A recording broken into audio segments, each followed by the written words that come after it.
स्वागत है आपका ऑनलीजीएस पर। आज इस वीडियो में हम पढ़ने वाले हैं घटना चक्र बीपीएससी पूर्वावलोकन 2023-24 और आज इसमें हम बायोलॉजी से संबंधित सभी प्रश्नों को एक ही वीडियो में देखने वाले हैं। इस बुक से संबंधित अन्य वीडियोस देखने के लिए आप हमारे चैनल की प्लेलिस्ट में जाके वहां से बाकी की वीडियोस देख सकते हैं। तो चलिए हम वीडियो शुरू करते हैं। जीव विज्ञान के अंतर्गत पहला प्रश्न है, पुस्तक द ऑरिजिन ऑफ स्पीसीज किसने लिखी है? तो ये लिखा है डार्विन ने। ऑप्शन डी सही होगा। द ऑरिजिन ऑफ स्पीसीज पुस्तक डार्विन द्वारा लिखी गई है। चार्ल्स डार्विन इंग्लैंड के जैव विकासविद थे। इनके द्वारा प्रस्तुत विकासवाद को डार्विनवाद या फिर प्राकृतिक वर्णवाद थ्योरी ऑफ नेचुरल सिलेक्शन कहते हैं। नेक्स्ट है, मानव तंत्र में इंसुलिन किसका चयापचय मेटाबॉलिज्म नियंत्रित करता है? तो ये करता है कार्बोहाइड्रेट का। ऑप्शन बी सही है। इंसुलिन का उत्पादन आग्नाशय ग्रंथि से होता है। यह हार्मोन एक प्रोटीन है जो ग्लूकोज समस्थापन के नियमन में मुख्य भूमिका निभाता है। इंसुलिन लक्ष्य कोशिकाओं में ग्लूकोज से ग्लाइकोजन बनाने की प्रक्रिया को भी प्रेरित करता है। ग्लूकोज कार्बोहाइड्रेट का एक स्वरूप है। निम्नलिखित में से एंटीबायोटिक है, तो यहाँ पे ऑप्शन ई सही होगा। उपरयुक्त विकल्पों में पेनिसिलिन तथा सल्फाडायाजीन एंटीबायोटिक है। एंटीबायोटिक का उपयोग बैक्टीरिया जनित रोगों के उपचार के लिए किया जाता है। अतः अभीष्ट उत्तर यहाँ पे विकल्प ई सही होगा क्योंकि एक से अधिक सही है। निम्नलिखित में से कौन सा मुख्यतः कार्बोहाइड्रेट है? तो ये होता है चावल। ऑप्शन सी सही है। उपर्युक्त विकल्पों में चावल कार्बोहाइड्रेट का मुख्य स्रोत है। 100 ग्राम पके हुए चावल में लगभग 25.5 ग्राम कार्बोहाइड्रेट की मात्रा होती है। वास्तव में चावल में 90% कैलोरी कार्बोहाइड्रेट से आती है। चावल साधारण खाद्य पदार्थों की तुलना में अधिक विटामिन, खनिज और फाइबर प्रदान करता है। कीट संवर्धन क्या है? कीटों की वृद्धि करने का विज्ञान है। ऑप्शन यहाँ पे ए सही होगा। कीट संवर्धन कीटों जैसे केचुआ की वृद्धि करने का विज्ञान है। केचुआ कृषकों का मित्र एवं भूमि की आंत कहलाता है। केचुआ खाद या वर्मी कंपोस्ट पोषक पदार्थों से भरपूर एक उत्तम जैव उर्वरक है। जेनेटिक्स निम्न में से किसका अध्ययन है? जैव विकास का। ऑप्शन बी सही है। जेनेटिक्स जीव विज्ञान की वह शाखा है जिसके अंतर्गत जीवधारियों में जीनों, आनुवंशिकता और विचरण का अध्ययन किया जाता है।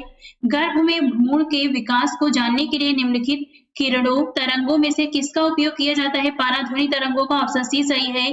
गर्भ में भ्रूण के विकास को जानने के लिए अल्ट्रासाउंड तकनीक के तहत पराध्वनि तरंगों का उपयोग किया जाता है। निम्न में से कौन सा एक सच्चा फल नहीं है? तो यह है सेब। ऑप्शन ए सही है। जब फल के निर्माण में अंडाशय के अलावा कुछ अन्य भाग भी शामिल हो तो ऐसे फल को असत्य फल कहते हैं। उदाहरण के लिए सेब, काजू, नाशपाती आदि। पाइन, फर, स्प्रूस, सेडार, लार्च एवं साइप्रस आदि मशहूर लकड़ी उत्पादक पौधों में से बहुत से भारत के पहाड़ी क्षेत्रों में भी पाए जाते हैं। ये सभी क्या कहलाते हैं? जिसे कहते हैं अनावृतबीजी। ऑप्शन बी सही होगा।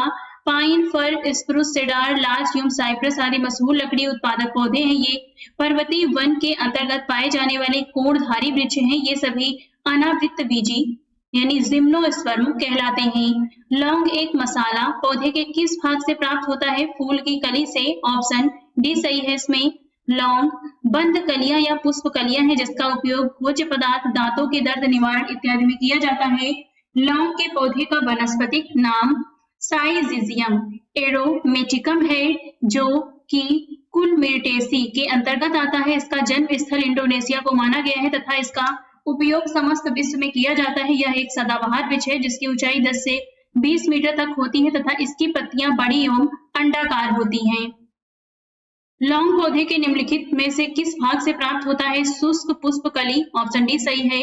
अदरक तना है, जड़ नहीं, क्योंकि इसमें नोड और इंटरनोड होते हैं। ऑप्शन बी सही है। नोड एवं इंटरनोड का उपस्थित होना तने का विशेष लक्षण है। चूंकि अदरक में ये संरचनाएं पाई जाती है अतः यह कहा जा सकता है कि अदरक तना है, जड़ नहीं। परागण की सुपरिभाषा है। परागकण का पराग केसर से क्लोम छिद्र तक स्थानांतरित होने की क्रिया। ऑप्शन ए सही है।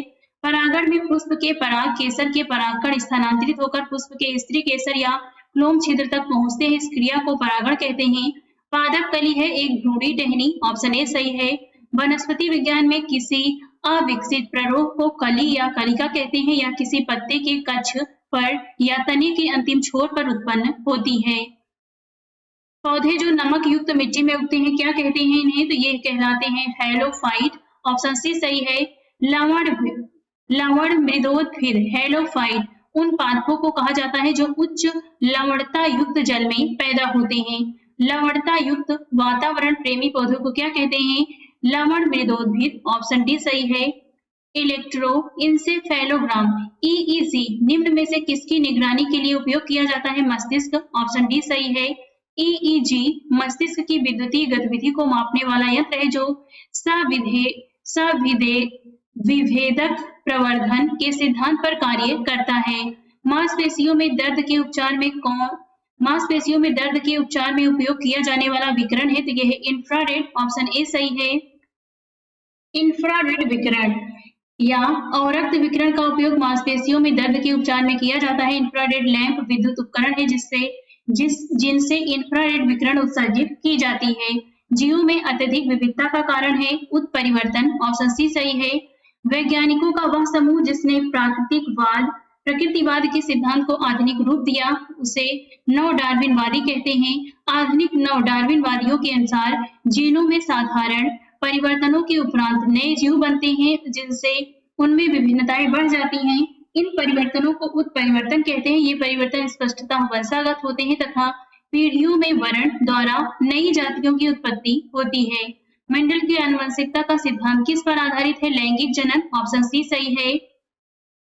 डीएनए की खोज किसने किया था? ऑप्शन इसमें ई सही होगा।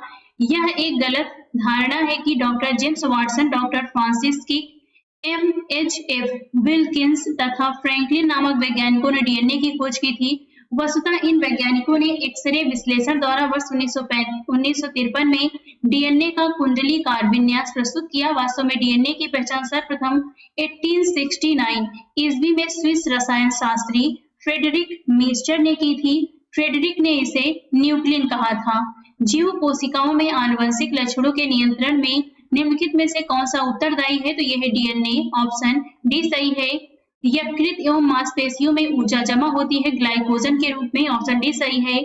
शरीर की कोशिकाओं को कार्य करने के लिए ऊर्जा की आवश्यकता होती है। यह ऊर्जा सुगर, वसा, प्रोटीन की रासायनिक क्रियाओं से प्राप्त होती है। सुगर शरीर में ग्लूकोज में परिवर्तित हो जाती है जो एक सरल शर्करा है। यह अवशोषित होकर रक्त से विभिन्न अंगों ऊतकों में पहुंच जाती है। यकृत व मांसपेशियों में मुख्यतः ग्लूकोज ऊर्जा ग्लाइकोजन के रूप में जमा होता है। निम्नलिखित में से कौन सा कोशिका घटक कोशिका में दाखिल होने वाले कीटाणुओं को नष्ट करता है? तो यह है लाइसोसोम। ऑप्शन सी सही है। लाइसोसोम की खोज डी ड्यूब द्वारा की गई थी। यह झिल्ली से घिरी संरचना होती है जिसमें पाचक एंजाइम पाए जाते हैं। इसमें जीवाणु एवं विषाणु प्रवेश करते ही नष्ट हो जाते हैं। इसे आत्मघाती थैली भी कहते हैं। शरीर में लौह की कमी से क्या होता है? रक्ताल्पता। ऑप्शन ए सही है। शरीर में लोहे की कमी से रक्ताल्पता एनीमिया हो जाता है। लोहा रक्त में हीमोग्लोबिन बढ़ाने में मदद करता है। शरीर में लोहा युक्त भोजन न करने से शरीर में लोहे की कमी हो जाती है। मानव शरीर का सामान्य तापमान होता है 98.6 डिग्री फ़ारेनहाइट। ऑप्शन सी सही है।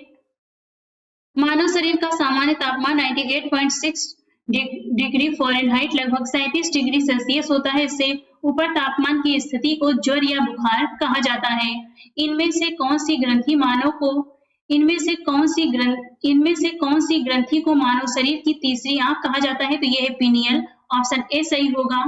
मानव के मस्तिष्क में स्थित अत्यंत छोटी ग्रंथि पीनियल ग्लैंड को मानव शरीर की तीसरी आंख कहा जाता है। यह एक अंतःस्रावी ग्रंथि है जो मस्तिष्क के केंद्र के निकट एपिथैलेमस में अवस्थित होती है। इसके अन्य नाम कोनेरियम और एपिफाइसिस भी है। यह मेलाटोनिन नामक हार्मोन स्रावित करती है जो कि शरीर की जैविक घड़ी के विनियमन में मुख्य भूमिका निभाता है। यह मानव शरीर की सबसे छोटी अंतःस्रावी ग्रंथि है। कंकाल के वे हिस्से जो हड्डियों की तरह सख्त नहीं होते और मोड़े जा सकते हैं वे हैं कार्टिलेज। ऑप्शन सी सही है।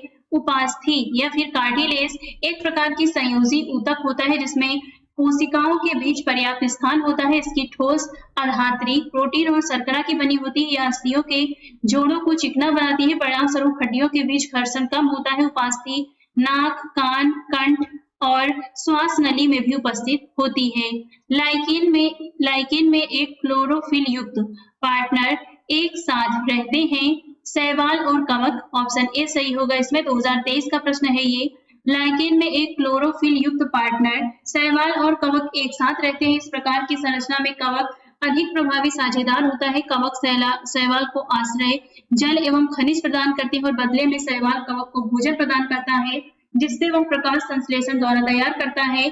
जीव विज्ञान में यदि कोई जीव एक दूसरे की मदद करते हैं तो उसे सहजीवी संबंध कहा जाता है। तो यहाँ पे जो सही ऑप्शन होगा वो होगा ए। मादा एनाफिलीज को मादा क्यूलिक्स से अलग किया जा सकता है क्योंकि यह बैठती है आधा स्तर के साथ एक कोण पर। ऑप्शन बी सही है। मादा एनाफिलीज को मादा क्यूलिक्स से अलग किया जा सकता है क्योंकि यह आधा स्तर के साथ एक कोण पर बैठी है। वैश्विक स्तर पर देखा जाए तो मच्छरों की 3500 से अधिक प्रजातियां पाई जाती हैं एवं उनको 3 प्रजातियों में विभाजित किया जाता है, क्यूलिक्स, एनाफिलीज तथा एडीज। प्रत्येक जीनस एक विशिष्ट परजीवी के मध्यवर्ती मेजबान के रूप में कार्य करता है। इसके अतिरिक्त भी इनमें भोजन श्रृंखला, आकार, आवास आदि को लेकर पर्याप्त अंतर होता है। क्यूलिक्स एवं एनाफिलीज में अंतर देख लेते हैं। इस तरफ क्यूलिक्स दिया गया है, इस तरफ एनाफिलीज है। क्यूलिक्स इसके अंडे पानी की सतह पर गुच्छों के रूप में पैदा होते हैं और एनाफिलीज के अंडे पानी की सतह पर गुच्छों में अलग अलग पैदा होते हैं। ये एक क्षैतिज पैटर्न में अंडा देते हैं। क्यूलिक्स में लार्वा नीचे से पोषक होता है और एनाफिलीज में लार्वा ऊपर से पोषक होता है। नेक्स्ट है क्यूलिक्स, इनके पंख पारदर्शी होते हैं और इनके पंख धब्बेदार होते हैं। ये दूर तक उड़ने में सक्षम होते हैं। जो क्यूलिक्स होते हैं ये दूर तक उड़ने में सक्षम होते हैं, लेकिन एनाफिलीज ये लंबी दूरी तक नहीं उड़ पाते। और ये जो क्यूलिक्स हैं इनका शरीर आधा स्तर के समानांतर रहता है और एनाफिलीज का इनका शरीर आधा स्तर से एक कोण पर टिका होता है। शरीर की प्रतिरोधक क्षमता से जुड़ा सबसे महत्वपूर्ण कोशिका प्रकार है लिम्फोसाइट। ऑप्शन सी सही है। लिम्फोसाइट शरीर की प्रतिरोधक क्षमता से जुड़ा सबसे महत्वपूर्ण कोशिका प्रकार है। लिम्फोसाइट अस्थिमज्जा में बनती है और रक्त एवं लसिका ऊतक में पाई जाती है। 2 मुख्य प्रकार के लिम्फोसाइट है, लिम्फोसाइट बी और lymphocyte T. Lymphocyte B antibody बनाते हैं और लिम्फोसाइट टी ट्यूमर कोशिकाओं को मारने में मदद करते हैं। लिम्फोसाइट एक प्रकार की श्वेत रक्त कोशिका होती है। मानव शरीर की मांसपेशियों के बारे में निम्नलिखित में से कौन सा कथन गलत है? यहाँ पे आपको गलत कथन बताना है। मांसपेशियां केवल हड्डी को धक्का देती हैं। मांसपेशियां जोड़ों में काम करती हैं। सिकुड़ने पर मांसपेशियां छोटी, सख्त और मोटी हो जाती हैं। तो यहाँ पे जो गलत है ये है पहला, बाकी 2 सही हैं। मांसपेशियां एक व्यक्ति को चलने, बोलने, खाने आदि काम करने में सहायक होती हैं। ये दिल की धड़कन, श्वसन और पाचन को नियंत्रित करती हैं। तापमान विनियमन और दृष्टि सहित कई अन्य कार्य भी पेशी प्रणाली पर निर्भर करते हैं। मांसपेशियां जोड़ी में कार्य करती हैं और सिकुड़ने पर छोटी, सख्त और मोटी हो जाती हैं। ल्यूकेमिया कई प्रकार के कैंसर का एक नाम है जो अस्थिमज्जा में उत्पन्न होता है और बहुत संख्या में असामान्य रक्त कणिकाओं का बनना शुरू करता है। यह रक्त कणिका कौन है? श्वेत रक्त कणिका। ऑप्शन ए सही है। ल्यूकेमिया रक्त संबंधी कैंसरों का समूह है जो अस्थिमज्जा में उत्पन्न होता है। इसमें रुधिर में श्वेत रक्त कणिकाओं WBC की संख्या सामान्य रूप से बढ़ जाती है। उल्लेखनीय है कि WBC हमारे शरीर में प्रतिरक्षा प्रणाली के संदर्भ में अत्यंत महत्वपूर्ण होती है जो संक्रमणों से शरीर की रक्षा करती है। ल्यूकेमिया में बनने वाली असामान्य श्वेत रक्त कणिकाएं पूर्णतः विकसित नहीं होती हैं और वे सामान्य रक्त कणिकाओं का स्थान लेकर शरीर की प्रतिरक्षा प्रणाली को कमजोर करती जाती हैं। मानव शरीर के किस अंग में उपकला कोशिका पाई जाती है? तो यहाँ पे ऑप्शन ई सही होगा। इसके बारे में नीचे देख लेते हैं। उपकला ऊतक एक महीन और चिकनी झिल्ली है जो शरीर के भीतरी समस्त अंगों के बाह्य पृष्ठों को आच्छादित किए हुए है। उपकला ऊतक शरीर के विभिन्न अंग जैसे जिह्वा, वृक्कनली, लार ग्रंथि, श्वेत ग्रंथि, अग्नाशय, फेफड़ा, आंख, नाक, कान में पाया जाता है। आंत्र ज्वर रोग मानव शरीर के किस अंग को प्रभावित करता है? आंत। ऑप्शन डी सही है। यहाँ पे दिया गया है, ये देख लेते हैं। टाइफाइड हैजा आंत को प्रभावित करता है। टीबी, प्लेग, निमोनिया फेफड़े को, टिटनेस कोट तंत्रिका तंत्र, डिप्थीरिया काली खांसी श्वास नली को। कार्बनिक कृषि एक ऐसी कृषि प्रणाली है जिसमें कार्बनिक खादों, पुनर्चक्रित फॉर्म, अपशिष्टों तथा जैव कारकों का अधिकतम मात्रा में प्रयोग किया जाता है। ऑप्शन सी सही है इसमें। कार्बनिक कृषि में रासायनिक उर्वरकों एवं कीटनाशकों का उपयोग न्यूनतम लगभग 0 तथा कार्बनिक खाद, कंपोस्ट खाद, कृषि अपशिष्ट, जैविक खाद जैसे नीलहरी शैवाल आदि का अधिकतम प्रयोग किया जाता है। निम्न में से कौन सी क्रिया पृथ्वी पर हो रहे कार्बन चक्र में ऑक्सीजन को बढ़ाती है, तो यह है प्रकाश संश्लेषण। ऑप्शन डी सही है। प्रकाश संश्लेषण की प्रक्रिया में कार्बन डाइऑक्साइड ग्रहण होता है तथा ऑक्सीजन मुक्त होता है।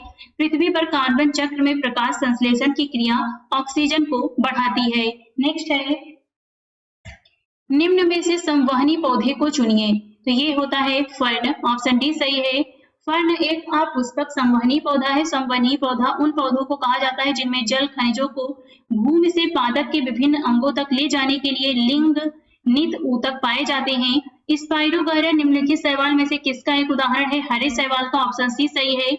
स्पाइरोगैरा हरे शैवाल का एक उदाहरण है। इसमें क्लोरोफिल पाया जाता है। यह प्रकाश संश्लेषण की क्रिया द्वारा स्वयं अपना भोजन बनाता है। दुनिया भर में इसकी 400 से अधिक प्रजातियां हैं। निम्नलिखित में से शैवाल का उदाहरण है डायटम। ऑप्शन ए सही है। डायटम एकल कोशिका वाले शैवाल हैं। कांच से बने घरों में पाए जाते हैं। ये पारदर्शी ओपलिन सिलिका से बने कोशिका भित्ति वाले एकमात्र जीव हैं जो पृथ्वी पर पाए जाते हैं। निम्नलिखित में से कौन सा प्राणी जगत का सबसे बड़ा संघ है? तो यह है आर्थ्रोपोडा। ऑप्शन ए सही है। संघ आर्थ्रोपोडा प्राणी जगत का सबसे बड़ा संघ है। पृथ्वी पर सभी प्रजातियों में लगभग 2/3 प्रजातियां आर्थ्रोपोडा संघ के अंतर्गत आती हैं। निम्न में से जैविक उर्वरक का सही उदाहरण कौन सा है? तो ये होता है माइकोरिजल फंगी और ब्लू ग्रीन शैवाल। यहाँ पे ऑप्शन बी होगा। पहला और दूसरा सही है, तीसरा नहीं है। और इसके बारे में नीचे देखते हैं। माइकोरिजल फंगी तथा ब्लू ग्रीन शैवाल जैविक उर्वरक के उदाहरण है। बैसिलस थुरिनजिएनिस एक जीवाणु है जिसका प्रयोग बीटी के कपास में किया जाता है। निम्न में से किस पौधे ने खाद्य सामग्री संग्रह करने के लिए अपने स्टेम को संशोधित किया है? तो यह है अदरक। ऑप्शन ए सही है। अदरक, आलू, शकरकंद जैसे पौधे खाद्य सामग्री को तने में संशोधित संग्रहित करते हैं। मानव शरीर में होता है लगभग 70% पानी। ऑप्शन ए सही है। हमारे शरीर का अधिकतम भाग जल से बना है। मानव शरीर में जल की मात्रा लगभग 2/3 70% तक पाई जाती है। मानव शरीर पर ओजोन अवक्षय के क्या प्रभाव हो सकते हैं? तो यहाँ पे चारों ऑप्शन यहाँ पे सही है। धूप से जलना, सनबर्न हो सकता है, मोतियाबिंद, त्वचा का कैंसर, त्वचा का मुरझाना, चारों होगा। ऑप्शन ए सही है। ओजोन अवक्षय से सूर्य की हानिकारक पराबैंगनी किरणें सीधे धरती से टकराएंगी जिससे कई प्रकार की समस्याएं उत्पन्न हो सकती हैं यथा धूप से जलना, मोतियाबिंद, त्वचा कैंसर, त्वचा का मुरझाना आदि। करकुमा लोंगा कौन से मसाले का वैज्ञानिक नाम है? हल्दी का। ऑप्शन सी सही है। करकुमा लोंगा हल्दी का वैज्ञानिक नाम है। जीरा का वैज्ञानिक नाम क्यूमिनम साइमिनम। लौंग का वैज्ञानिक नाम सिजिगियम एरोमेटिकम तथा धनिया का वैज्ञानिक नाम कोरिएंड्रम सटाइवम है। वयस्क मानव की हाथों और पैरों की हड्डियों की संख्या मानव की सभी हड्डियों की संख्या की लगभग कितना प्रतिशत होती है? तो ये होती है 50%। ऑप्शन डी सही है। वयस्क मानव में सभी हड्डियों की कुल संख्या 206 होती है जबकि प्रत्येक हाथ में कुल 27 और प्रत्येक पैर में कुल 26 हड्डियां होती हैं। इस प्रकार हाथों पैरों की कुल हड्डियों की संख्या 106 हो गई जो कि सभी हड्डियों की कुल 206 हड्डियों का लगभग 50% हो जाता है। पेलाग्रा निम्नलिखित में से किस विटामिन की कमी के कारण होता है? Vitamin B3। ऑप्शन बी सही है। पेलाग्रा विटामिन B3 नियासिन की कमी से होने वाला रोग है। पेलाग्रा रोग में दस्त, त्वचा रोग और भ्रम होने की स्थिति होने का खतरा बढ़ जाता है। कोबालामिन निम्नलिखित में से किस विटामिन का वैज्ञानिक नाम है? B12। ऑप्शन बी सही है। विटामिन B12 का रासायनिक नाम साइनोकोबालैमिन है। यह डेयरी उत्पादों, मांस, अंडा आदि में पाया जाता है। विटामिन जो रक्त के थक्के बनाने में प्रभावी होता है ये होता है विटामिन के। ऑप्शन डी सही है। विटामिन के की कमी से शरीर में खून का थक्का धीरे बनने की बीमारी होती है। इस विटामिन को रुधिर स्राव रोधी पदार्थ कहते हैं। इसकी कमी वाले व्यक्तियों का ऑपरेशन आसानी से नहीं किया जा सकता क्योंकि अधिक रुधिर बह जाने का डर बना रहता है। निम्नलिखित में से कौन सा विटामिन प्रतिस्कंदक विषों के प्रतिविष प्रतिकारक के रूप में प्रयोग किया जाता है? तो यह है विटामिन के। ऑप्शन डी सही है। प्रतिस्कंदक विषों के प्रतिविष प्रतिकारक एंटीडोट के रूप में विटामिन के का प्रयोग किया जाता है। इस विटामिन को रुधिर स्राव रोधी पदार्थ कहते हैं। इसकी कमी वाले व्यक्ति का ऑपरेशन आसानी से नहीं किया जा सकता क्योंकि अधिक रुधिर बह जाने का डर बना रहता है। निम्नलिखित में से किस विटामिन को आर्गोकैल्सिफेरॉल कहते हैं? ये है विटामिन G2। ऑप्शन ए सही है। इसमें विटामिन G2 को आर्गोकैल्सिफेरॉल कहते हैं जबकि विटामिन D3 को कोलिकैल्सिफेरॉल कहा जाता है। विटामिन D2 विटामिन डी का वह प्रकार है जो मुख्यतः भोजन व आहार अनुपूरक के रूप में मनुष्यों को प्राप्त होता है। मुख्य रूप से भोजन में यह मक्खन, मशरूम, दूध, पनीर, मांस, अंडों की जर्दी, मछली के तेल आदि में मिलता है। इसकी कमी से बच्चों में सूखा रोग या रिकेट्स हो जाता है। मानव शरीर में विटामिन ए भंडारित होता है यकृत में, ऑप्शन ए सही है। मानव शरीर में यकृत में विटामिन ए की काफी मात्रा संचित रहती है। विटामिन ए का रासायनिक नाम रेटिनॉल है, जिसकी कमी से शरीर में रतौंधी हो जाती है। इस विटामिन को संक्रमण रोधी विटामिन भी कहते हैं, जिसका मुख्य स्रोत दूध, मक्खन, अंडा, मछली का तेल, गाजर इत्यादि है। निम्नलिखित में से कौन सा युग्म सही सुमेलित है? सही सुमेलित नहीं है, इसमें नहीं पूछा है। Retinol, xerophthalmia, tocopherol, beri, cyanocobalamin, रक्ताल्पता, कार्बोकैल्सिफेरॉल, रिकेट्स। तो यहाँ पे बी सही नहीं है, ऑप्शन बी होगा। रेटिनॉल अर्थात विटामिन ए की कमी से जीरोथैल्मिया रोग होता है। साइनोकोबालैमिन विटामिन B12 की कमी से रक्ताल्पता तथा विटामिन डी कोलिकैल्सिफेरॉल D3 तथा कार्बोकैल्सिफेरॉल D2 की कमी से बच्चों में रिकेट्स नामक रोग हो जाता है। बेरी विटामिन B1 अर्थात थायमिन की कमी से होता है, न कि टोकोफेरॉल विटामिन ई की कमी से। तो यहाँ पे जो ऑप्शन होगा वो होगा बी। नेक्स्ट है विटामिन निम्नलिखित में से किस युग्म में सही सुमेल नहीं है? यहाँ पे सही नहीं पूछा है, यहाँ पे ऑप्शन ई होगा। इसके बारे में नीचे देख लेते हैं। सूर्य का प्रकाश एवं कार्ड, यकृत तेल विटामिन डी के समृद्ध स्रोत है। गेहूं अंकुर तेल विटामिन ई का प्रमुख स्रोत है, जबकि एल्फाल्फा से विटामिन के प्रचुर मात्रा में मिलता है। यद्यपि संतरा विटामिन सी का प्रमुख स्रोत है, तथापि इसमें विटामिन B1 भी बहुत कम मात्रा में प्राप्त होता है। अतः यहाँ पे जो सही विकल्प होगा वो होगा विकल्प ए। जिस विटामिन में कोबाल्ट होता है ये है, तो ये है B12, ऑप्शन डी सही है। कोबाल्ट एक खनिज लवण है जो विटामिन B12 साइनोकोबालामिन का महत्वपूर्ण घटक है। विटामिन B12 वृद्धि के लिए आवश्यक होता है। इसकी कमी से तंत्रिका तंत्र की कार्यकी वे भी गड़बड़ हो जाती है। विटामिन B12 के महत्वपूर्ण स्रोत मांस, मछली, यकृत, दूध, पनीर इत्यादि हैं। आंत के जीवाणु भी इसका संश्लेषण करते हैं। एक स्वस्थ वयस्क मनुष्य में रक्त का कुल परिमाप होता है 5 से 6 लीटर, ऑप्शन ए सही है। रक्त एक तरल संयोजी ऊतक है या रक्त वाहिनियों के अंदर विभिन्न भागों में नियमित रूप से गतिशील रहता है। मनुष्य के शरीर में रक्त की मात्रा शरीर के भाग का लगभग 7 से 8% होता है। अतः एक 70 किलोग्राम भार वाले एक स्वस्थ वयस्क मनुष्य के शरीर में लगभग 5 से 6 लीटर रक्त होता है, जो उसके संपूर्ण शरीर के भाग का लगभग 1/13 भाग होता है। निम्नलिखित में से कौन सा एक एंटीबायोटिक नहीं है? तो ये है ऑक्सीटोसिन, ऑप्शन बी सही है। ऑक्सीटोसिन सभी स्तनधारियों में पाए जाने वाला एक हार्मोन है जो कि मस्तिष्क के हाइपोथैलेमस नामक हिस्से में पैदा होता है और पिट्यूटरी ग्रंथि में इकट्ठा रहता है। नर का मादा के प्रति आकर्षण पैदा करने में इसकी विशेष भूमिका होती है, इसलिए इसको लव हार्मोन भी कहा जाता है। जबकि एरिथ्रोमाइसिन, पेनिसिलिन एंटीबायोटिक के उदाहरण हैं। हेपेटाइटिस बी विषाणु का उद्भव काल होता है 13 से 180 दिन, ऑप्शन बी सही है। संक्रमण के कुछ समय बाद रोगों के लक्षण उत्पन्न होते हैं, इस काल को उद्भवन काल कहते हैं। हेपेटाइटिस बी विषाणु का उद्भवन काल लगभग 75 दिनों का होता है, लेकिन यह सीमा 30 से 180 दिनों तक स्विंग कर सकती है। हेपेटाइटिस बी एक संक्रमणकारी रोग है जो विषाणु से होता है और रक्त के द्वारा यह फैलता है। हेपेटाइटिस बी विश्व का सबसे अधिक सामान्य लीवर यकृत का संक्रमण है। यह हेपेटाइटिस बी वायरस HVV के कारण होता है। निःश्वसन के समय डायफ्राम हो जाता है गुंबदाकार, ऑप्शन बी सही है। वायुमंडल से शुद्ध वायु हमारे फेफड़ों तक पहुंचता वायुमंडल से शुद्ध वायु हमारे फेफड़ों तक पहुंचाना और अशुद्ध वायु का फेफड़ों से बाहर निकालने की क्रिया को श्वासोच्छ्वास ब्रीथिंग कहा जाता है। यह क्रिया 2 भागों में पूरी होती है, निःश्वसन और निःश्वसन। यहाँ पे आप इसे ध्यान से देख लीजिएगा, इंस्पायरेशन और एक्सपायरेशन। निःश्वसन यानी एक्सपायरेशन की क्रिया में कार्बन डाइऑक्साइड CO2 युक्त हवा फेफड़ों से बाहर निकलती है। इसमें पसलियां और डायफ्राम अपनी सामान्य स्थिति में आ जाते हैं। बस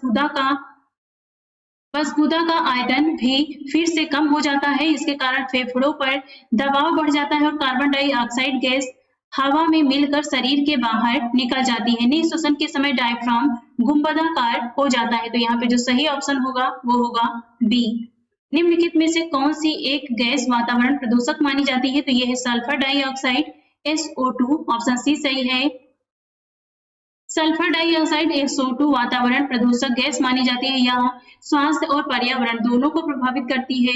SO2 के अल्पकालिक जोखिम मानव श्वसन प्रणाली को नुकसान पहुंचा सकते हैं और सांस लेने में कठिनाई उत्पन्न कर सकते हैं। वातावरण में SO2 का सबसे बड़ा स्रोत विद्युत संयंत्रों और अन्य औद्योगिक गतिविधियों में जीवाश्म ईंधन का दहन है।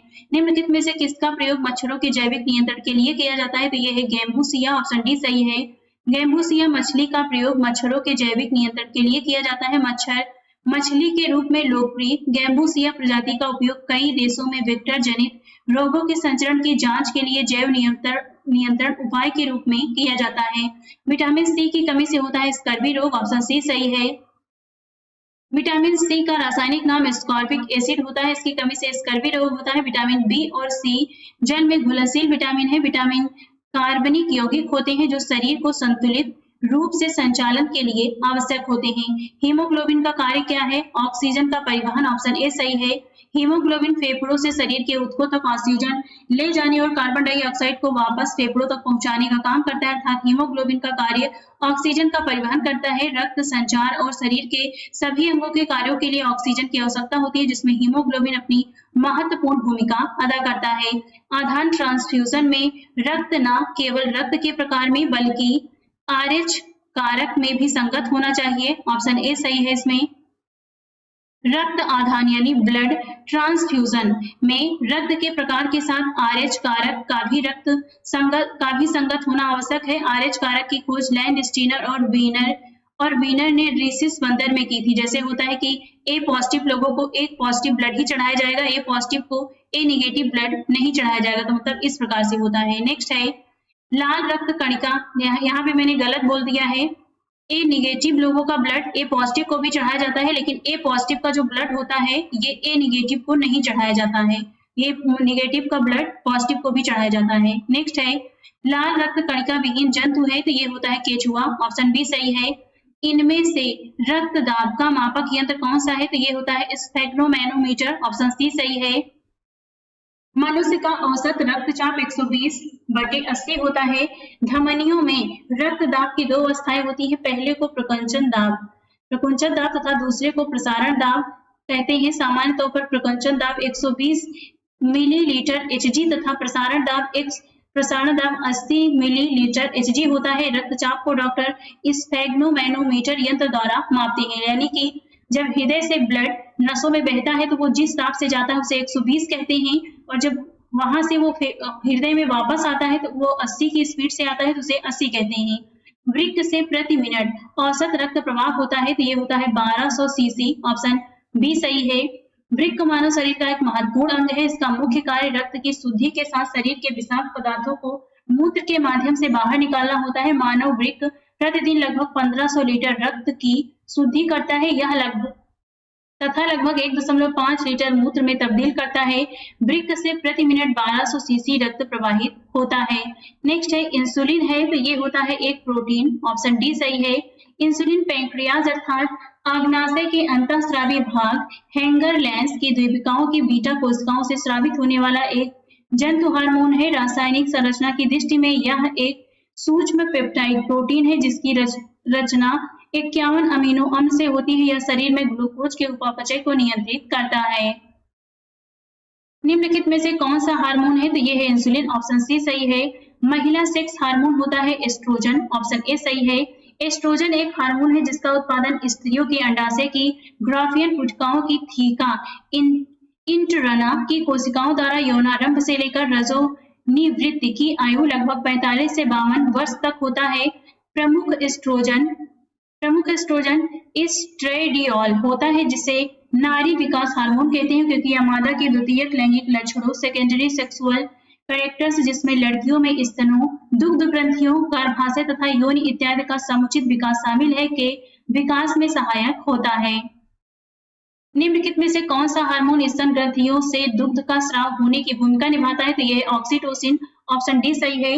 ऑक्सीटोसिन के दो लक्ष्य ऊतक होते हैं, स्त्रियों के गर्भाशय तथा इनके स्तन। शिशु जन्म के बाद यह हार्मोन गर्भाशय को सामान्य अवस्था में लाने और शिशु द्वारा दुग्धपान के समय स्तनों की पेशियों को सिकोड़कर दुग्ध उत्क्षेपण को बढ़ाने का काम करता है। दुग्ध पालक अपनी गाय भैंसों से अधिक दूध प्राप्त करने के लिए कृत्रिम ऑक्सीटोसिन के इंजेक्शन भी लगाते हैं, जिसे पीटोसिन कहते हैं। निम्नलिखित में से किस हार्मोन में आयोडीन मिली होती है? तो ये होता है थायरॉक्सिन। ऑप्शन सी सही है। थायरॉक्सिन हार्मोन में आयोडीन मिली होती है। थायरॉक्सिन का स्राव थायराइड ग्रंथि द्वारा होता है। थायराइड ग्रंथि से थायरॉक्सिन हार्मोन स्रावित करने के लिए उत्तेजित करने वाला अंतःस्रावी हार्मोन TSH या थायरोट्रोपिन है, जिसका स्रावण अग्र पिट्यूटरी की थायरोट्रॉफ कोशिकाएं करती हैं। शरीर में आयोडीन की कमी से घेंघा रोग हो जाता है। पीयूष या फिर पिट्यूटरी ग्रंथि स्थित होती है मस्तिष्क में। ऑप्शन डी सही है। पीयूष या फिर पिट्यूटरी ग्रंथि मस्तिष्क में हाइपोथैलेमस के नीचे स्थित एक छोटी अंतःस्रावी ग्रंथि है। एंटीबायोटिक दवा का उदाहरण होता है पेनिसिलिन। ऑप्शन डी सही है। एंटीबायोटिक दवा का उपयोग जीवाणुजन्य रोगों के उपचार में किया जाता है। प्रश्नोत्तर विकल्पों में पेनिसिलिन एंटीबायोटिक दवा है, इसे पेनिसिलियम नोटेटम नामक कवकों से प्राप्त किया जाता है। चिकित्सा स्थितियों का निदान करने के लिए MRI तकनीक का उपयोग किया जाता है। MRI में किसका उपयोग नहीं होता है? तो यहाँ पे ऑप्शन ई सही होगा। इसके बारे में नीचे देख लेते हैं। चुंबकीय अनुनाद प्रतिबिंबन एक चिकित्सा प्रतिबिंबन तकनीक है। MRI द्वारा शरीर के अंगों का चित्र प्राप्त करने के लिए प्रबल चुंबकीय क्षेत्र तथा रेडियो तरंगों का प्रयोग किया जाता है। इसे चुंबकीय अनुनाद टोमोग्राफी भी कहते हैं।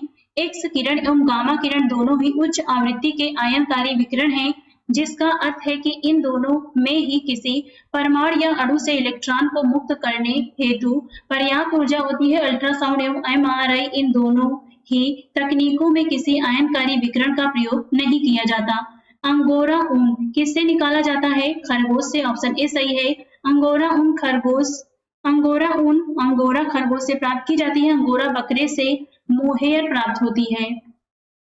पौधे अपना पोषक तत्व मुख्यतः किससे प्राप्त करते हैं? मृदा से। ऑप्शन डी सही है। हरे पौधे स्वपोषी होते हैं, अर्थात ये कार्बनिक पदार्थों भोजन का निर्माण स्वयं करते हैं। पौधों द्वारा जल व अकार्बनिक तत्व भूमि से प्राप्त किया जाता है तथा अकार्बनिक तत्व भूमि में खनिजों के रूप में उपस्थित होते हैं। ये खनिज तत्व या पोषक तत्व कहलाते हैं। इनका पोषण खनिज पोषण कहलाता है।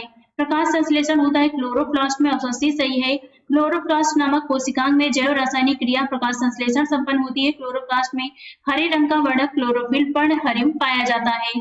प्रकाश संश्लेषण का उत्पोत्पाद होता है, तो ये होता है O2। ऑप्शन बी सही है। प्रकाश संश्लेषण से O2 मिलता है। प्रकाश संश्लेषण फोटोसिंथेसिस वह क्रिया है जिसमें पौधे के हरे भाग सूर्य से प्रकाश ऊर्जा को ग्रहण कर वायु से ली गई कार्बन डाइऑक्साइड तथा मृदा से शोषित H2O द्वारा यानी जल द्वारा कार्बोहाइड्रेट्स का निर्माण करते हैं। ऑक्सीजन को अप्रधान रचना या बाई प्रोडक्ट के रूप में बाहर निकालते हैं। प्रकाश संश्लेषण की संपूर्ण क्रिया को निम्नलिखित अभिक्रिया द्वारा प्रदर्शित किया जाता है। 6CO2 + 12H2O प्रकाश संश्लेषण पर्णहरित की उपस्थिति में C6H12O6 + 6H2O और +6O2 बनता है। सौर ऊर्जा ATP में बदलती है क्लोरोप्लास्ट में। ऑप्शन बी सही है। क्लोरोप्लास्ट में सौर ऊर्जा ATP में बदलती है। क्लोरोप्लास्ट एक पादप कोशिकांग है जिसमें पर्णहरित या क्लोरोफिल नामक एक प्रोटीन युक्त जटिल रासायनिक यौगिक पाया जाता है। यह वर्णक पत्तों के हरे रंग का कारण है। कोशिका का शक्ति स्रोत होता है माइटोकॉन्ड्रिया। ऑप्शन बी सही है। माइटोकॉन्ड्रिया जीवाणु एवं नील हरित शैवाल के अलावा सभी सजीव पादप एवं जंतु कोशिकाओं के कोशिका द्रव्य में बिखरे हुए कलिका युक्त कोशिकांग हैं। भ्रूण किसमें मिलता है? बीज में। ऑप्शन सी सही है।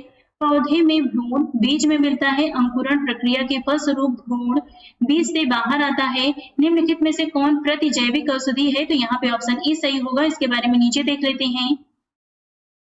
क्लोराम्फेनिकोल एक प्रतिजैविक औषधि है जिसका उपयोग बैक्टीरियल इन्फेक्शन के उपचार में किया जाता है। सल्फागुआनिजीन एक प्रकार का सल्फोनामाइड प्रतिजैविक है जो जीवाणुरोधी एजेंट के रूप में कार्य करता है। इस प्रकार इस प्रश्न के लिए एक से अधिक विकल्प सही है। ऑप्शन ई होगा इस प्रकार।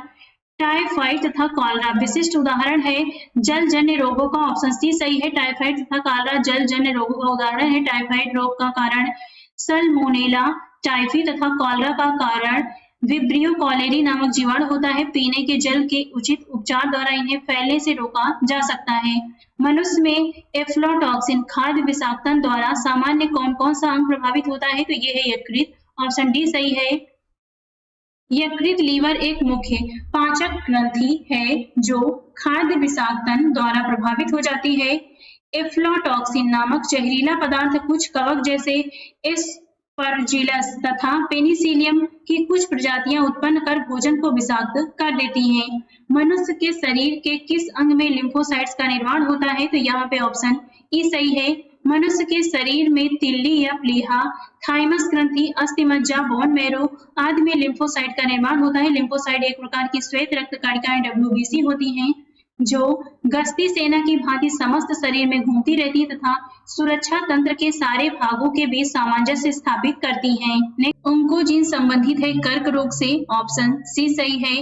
ओंकोजीन एक असामान्य जीन है जो कि कैंसर कर्क रोग के लिए उत्तरदायी होता है। सर्वप्रथम इसकी पहचान SRC के रूप में की गई थी। वर्ष 1970 में खोजा गया यह घटक मुर्गियों में कैंसर वायरस का घटक था जिसे रासरकोमा वायरस का नाम दिया गया था। एंजाइम लाइपेज का स्रोत है आग्नाशय। ऑप्शन बी सही है। हमारे भोजन सामग्री में अधिकांश लिपिड सरल वसाओं अर्थात ट्राइग्लिसराइड्स के रूप में होते हैं। लिपिड्स के पाचन में लाइपेज नामक एंजाइम की महत्वपूर्ण भूमिका होती है। यह लिपिड्स को वसीय अम्लों तथा मोनोग्लिसराइड में विघटित करता है। लाइपेज एंजाइम प्राकृतिक रूप से आग्नाशय तथा आमाशय से स्रावित होने वाले रस में उपस्थित होता है। पित्त में कोई पाचक एंजाइम नहीं होता, फिर भी यह लिपिड्स के पाचन एवं अवशोषण में सहायक होता है। यह वसा का इमल्सीकरण करता है। पेप्सिन नामक एंजाइम प्रोटीन के पाचन में सहायक होता है। तो यहाँ पे ऑप्शन बी सही होगा। निम्नलिखित में से कौन रक्त के स्कंदन में मदद करता है? तो ये है एरिथ्रोसाइट। ऑप्शन सी सही है। रुधिर के प्लाज्मा में लिम्फोसाइट द्वारा एंटीबॉडी या प्रतिरक्षी प्रोटीन से निर्मित होती है जो कि विष पदार्थों को निष्क्रिय करती है। लिम्फोसाइट सबसे छोटे श्वेत रुधिराणु किंतु संख्या में अधिक कुल WBC का 20 से 30% होते हैं। इनका केंद्रक बड़ा और गोल या एक और कुछ चिपटा सा होता है। लिम्फोसाइट्स गश्ती सेना की भांति समस्त शरीर में घूमती रहती है तथा सुरक्षा तंत्र के सारे भागों के बीच सामंजस्य स्थापित करती है। एरिथ्रोसाइट प्रायः रक्त के संचलन में सहायक होते हैं। ऑप्शन यहाँ पे सी सही होगा। निम्नलिखित में से कौन सा क्लोरोफिल का घटक नहीं है? तो ये है कैल्शियम। ऑप्शन ए सही है। पर्णहरित या क्लोरोफिल एक प्रोटीन युक्त जटिल रासायनिक यौगिक है। यह वर्णक पत्तों के हरे रंग का कारण है। मैग्नीशियम क्लोरोफिल का प्रमुख तत्व है। मैग्नीशियम के अतिरिक्त क्लोरोफिल में कार्बन, हाइड्रोजन, नाइट्रोजन व ऑक्सीजन उपस्थित रहते हैं। BCG का वैक्सीन का इस्तेमाल किसकी रोकथाम के लिए किया जाता है? क्षय रोग। ऑप्शन सी सही है। BCG बैसिलस कॉलमेट ग्यूरिन का टीका तपेदिक या क्षय रोग टीबी के बचाव के लिए शिशु के जन्म के तुरंत बाद लगाया जाना चाहिए। यह टीका यदि जन्म के तुरंत बाद न लगाया गया हो तो शिशु के जन्म के 12 महीने के अंदर तक दिया जा सकता है, किंतु जन्म के बाद जितनी अवधि व्यतीत होती जाएगी प्रभाविता उतनी ही कम होती जाएगी। जन्म के 12 महीने के बाद BCG टीका लगाने का कोई फायदा नहीं होता। रक्त कैंसर ल्यूकेमिया की रोकथाम में प्रयोग किया जाने वाला रेडियो समस्थानिक है। ऑप्शन ई सही है। इसमें रेडियो फास्फोरस P32 तथा कोबाल्ट 60 का उपयोग ल्यूकेमिया एक प्रकार का रक्त कैंसर के इलाज में किया जाता है। तीव्रता एवं प्रयुक्तता के आधार पर निम्नलिखित में से कौन सा कर्क रोग उत्पन्न कर सकता है तथा इसका उपचार भी करता है? तो यह है आयनीय विकिरण। ऑप्शन सी सही है। आयनीय विकिरण ही वह कारक है जो कर्क रोग उत्पन्न कर सकता है और उपचार में भी प्रयुक्त होता है। विकिरण चिकित्सा में कैंसर की कोशिकाओं और संकुचित गांठ को नष्ट करने के लिए आयनीकरण विकिरण का उपयोग किया जाता है। अनुसंधानों से स्पष्ट हो गया है कि निम्न एवं मध्यम विकिरण एक्सपोजर से कैंसर नहीं होता है, लेकिन लंबे समय तक विकिरण के प्रयोग से कैंसर हो सकता है। सहज प्रणाली का परिवर्धन निम्नलिखित में से कौन सा है? तो यह है प्रणाली की स्वपोषी क्रिया, ऑप्शन सी सही है। सहज प्रणाली मुख्य तंत्रिका प्रणाली का एक भाग है। यह सहज प्रकार्यों को नियंत्रित करती है, अतः सहज प्रणाली के विकास को प्रणाली की स्वपोषी प्रक्रिया के रूप में परिभाषित किया जा सकता है। शरीर का तापक्रम नियंत्रित करता है, तो ये करता है हाइपोथैलेमस, ऑप्शन बी सही है।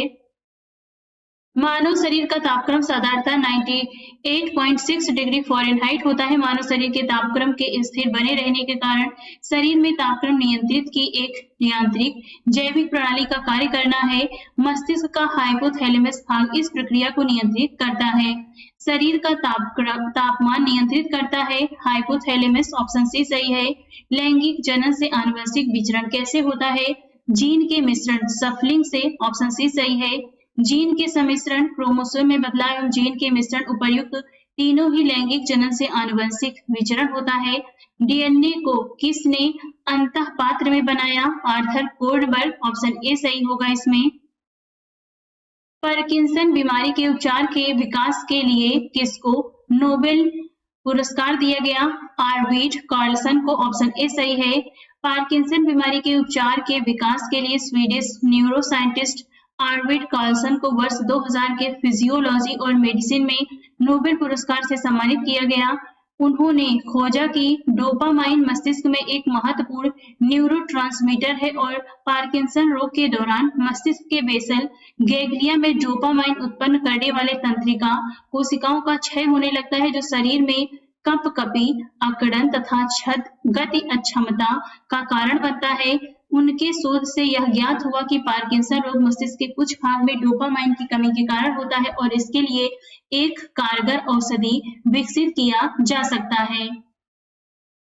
कौन सा दिन डायबिटीज दिवस के रूप में मनाया जाता है? तो ये है 14 नवंबर, ऑप्शन डी सही है। सबसे छोटा जीव जो स्वयं विकास एवं प्रजनन करने में समर्थ है, तो ये है माइकोप्लाज्मा, ऑप्शन सी सही है। अधिकतर एंजाइम होते हैं प्रोटीन, ऑप्शन ए सही है। एंजाइम मूलतः प्रोटीन होते हैं जिनका निर्माण प्रायः नाइट्रोजनी पदार्थों या अमीनो अम्ल के संश्लेषण द्वारा होता है।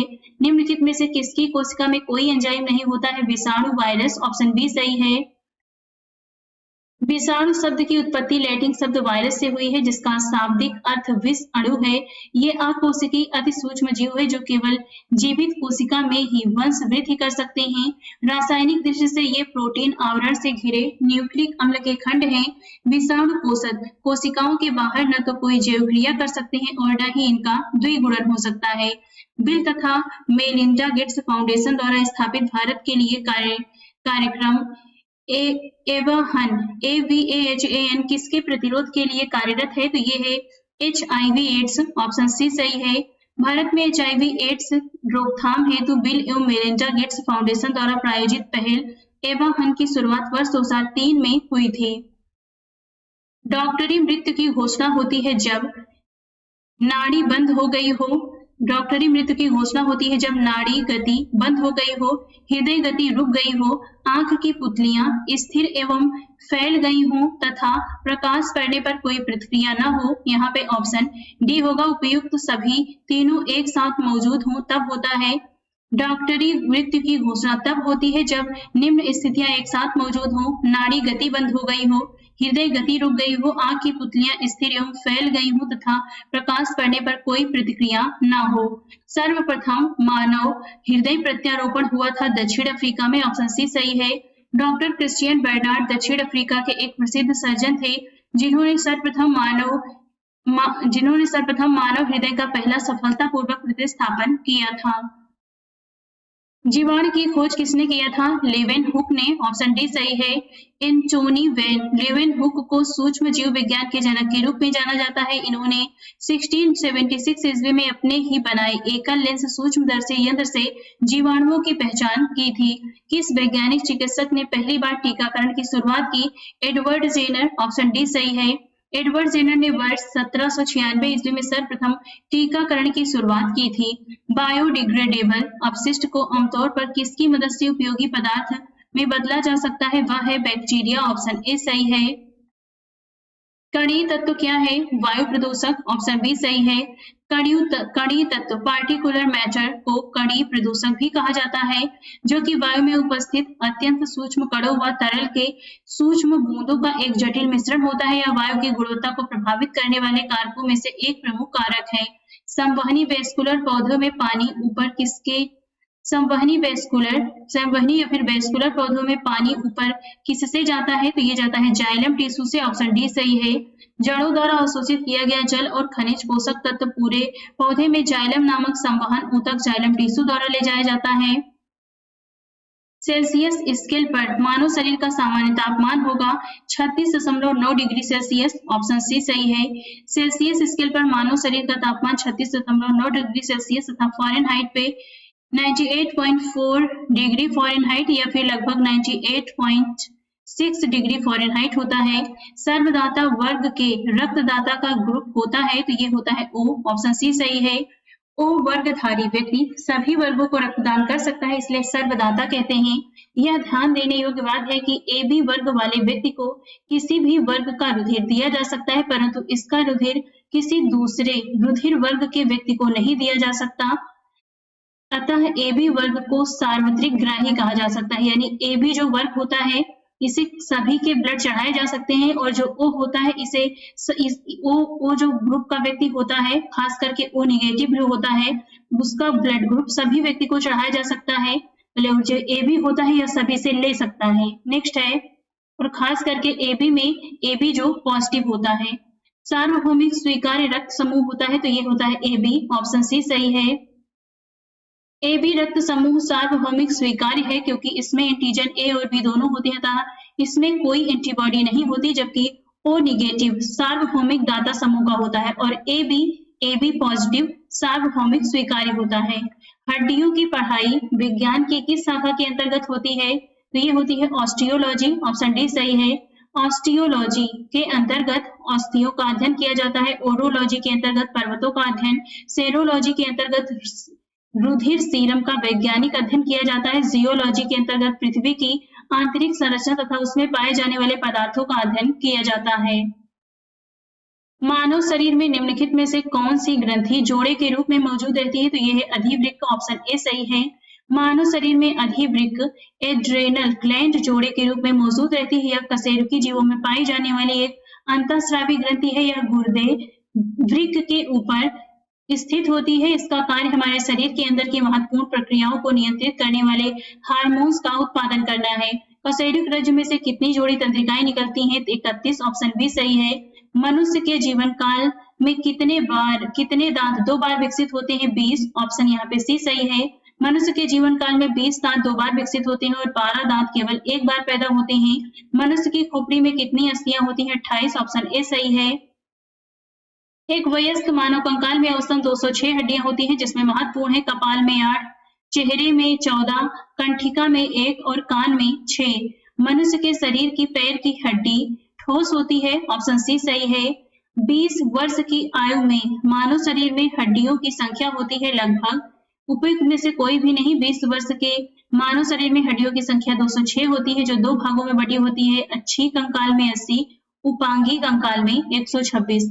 निम्नलिखित में से कौन सा मनुष्य में अवशेषी अंग नहीं है? तो इसमें से सामने वाले चपटे दांत कृंतक अवशेषी अंग नहीं है, बाकी नेक्टिचेटिंग पर्दा, कर्णपाली की कर्णाभ मांसपेशियां और वर्मी फॉर्म अपेंडिक्स ये सभी हैं। जीवधारियों में आकार की एवं शारीरिक अध्ययनों से हमें अवशेषी अंगों के बारे में ज्ञान प्राप्त होता है। यह एक ऐसा अंग है जो क्रियाहीन प्रतीत होता है, पर इसे पूर्वज के क्रियाशील अंग के समजात दर्शाया जा सकता है। उदाहरण के लिए मनुष्यों के बृहद आंत में उपस्थित कृमि रूप पटिशेषिका एवं आंख की निमेषक झिल्ली परिशेषिका शाकाहारी रूमिनेट स्तनपायी प्राणियों में क्रियाशील होती है। जैविक सिस्टम में रासायनिक क्रिया की प्रक्रिया को तेज करने में उत्तरदायी पदार्थ है एंजाइम, ऑप्शन सी सही है। एंजाइम एक जैवीय उत्प्रेरक है जो एक प्रोटीन है और अन्य उत्प्रेरक की तरह अभिक्रिया की गति को तेज करता है। जीवों की ज्यादातर अभिक्रियाएं एंजाइम की उपस्थिति में होती हैं। उत्प्रेरक के रूप में यह अग्र और उत्क्रम दोनों प्रकार का कार्य करता है, इसलिए यह पदार्थ के निर्माण और संश्लेषण दोनों को उत्प्रेरित करता है। विटामिन जो खट्टे फलों में पाया जाता है तथा चर्म को स्वस्थ करने में जरूरी होता है, यह विटामिन सी। ऑप्शन सी सही है। विटामिन सी रसदार फल विशेषकर आंवला, नींबू, संतरा, नारंगी, अमरूद में पाया जाता है। यह चर्म रोग को स्वस्थ रखने में जरूरी होता है। विटामिन सी का रासायनिक नाम एस्कॉर्बिक अम्ल है। विटामिन सी का एस्कॉर्बिक नाम होता है एस्कॉर्बिक अम्ल। ऑप्शन ए सही है। दूध किसका घटिया स्रोत होता है? यहाँ पे ऑप्शन सी होगा। विटामिन सी का दूध को संपूर्ण आहार माना जाता है क्योंकि इसमें लगभग सभी अनिवार्य पोषक तत्व पाए जाते हैं, लेकिन इसमें विटामिन सी अत्यंत कम होती है, अतः यह विटामिन सी का घटिया स्रोत है। इल्यूमिन प्राप्त होता है डहेलिया की जड़ों से। ऑप्शन बी सही है। इल्यूमिन एक पॉलीसेकेराइड है जो डहेलिया की जड़ से पाया जाता है। 80% से अधिक सेल में पाया जाने वाला पदार्थ है, तो ये होता है जल। ऑप्शन डी सही है। जल की मात्रा कोशिका में सर्वाधिक होती है, इसकी मात्रा लगभग 80% तक होती है। वर्तमान प्रमाण के अनुसार पृथ्वी पर जीव का उद्गम 2 लाख वर्ष पूर्व हुआ था। इस युग में प्रोटोजोआ, शैवाल एवं जीवाणु थे। इसके बारे में नीचे देखते हैं।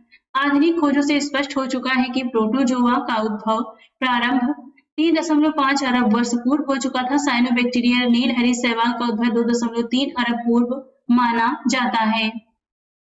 निषेचन की क्रिया कहाँ पर होती है? अंडवाहिनी में। ऑप्शन बी सही है। मानव में आंतरिक निषेचन होता है। मौथिन क्रिया द्वारा नर युग्मक शुक्राणु स्त्री जननांग में प्रवेश करते हैं। शुक्राणु अत्यधिक सक्रिय तथा चलायमान होते हैं। करोड़ों शुक्राणु योनि में प्रविष्ट होकर गर्भाशय ग्रीवा से गर्भाशय की ओर बढ़ते हैं। अंततः सिर्फ एक शुक्राणु डिंबवाहिनी अंडवाहिनी नली में अंडाणु को निषेचित करता है। आधुनिक मनुष्य का पूर्वज है, तो यह है क्रो-मैग्नॉन मनुष्य। ऑप्शन बी सही है।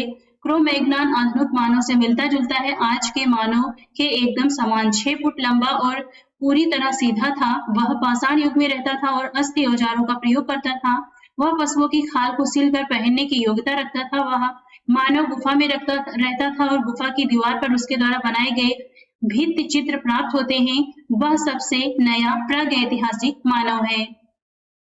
विकास का मुख्य कारक है प्राकृतिक वर्ण। ऑप्शन डी सही है। आज विकास के सर्वाधिक मान्य सिद्धांत को विकास का संश्लेषण सिद्धांत के नाम से जाना जाता है। इसमें जाति के अभ्युदय को आनुवंशिक विविधताओं की अन्योन्य प्रक्रिया एवं प्राकृतिक चयन के आधार पर स्पष्ट किया जाता है। कवक पौधों में नहीं पाया जाता, तो ये नहीं पाया जाता। पर्णहरित। ऑप्शन सी सही है। कवकों में पर्णहरित नहीं पाया जाता, इसी कारण अब इन्हें पादप वर्ग में नहीं रखा जाता है।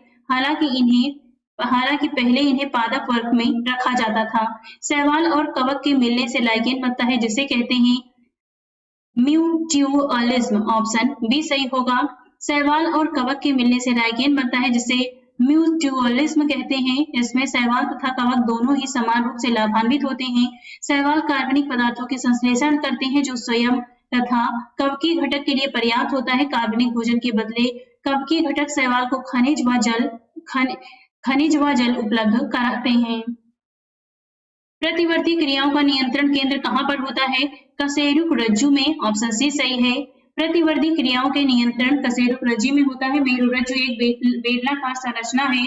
यह मेजुला ऑब्लांगेटा से आरंभ होकर कशेरुक दंड में घिरा हुआ नीचे की ओर विस्तारित होता है। यह भी मस्तिष्कावरण द्वारा ढका रहता है और कुल मिलाकर 31 जोड़ी मेरु तंत्रिकाएं मेरुरज्जु से निकलती हैं।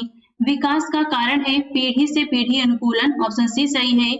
विकास के सर्वाधिक मान्य सिद्धांत को विकास का संश्लेषणात्मक सिद्धांत के नाम से जाना जाता है, जिसमें जाति के अभ्युदय को आनुवंशिक विविधताओं की अन्योन्य क्रियाओं और प्राकृतिक चयन के आधार पर समझा जा सकता है, अर्थात पीढ़ी से पीढ़ी अनुकूलन ही विकास का कारण है।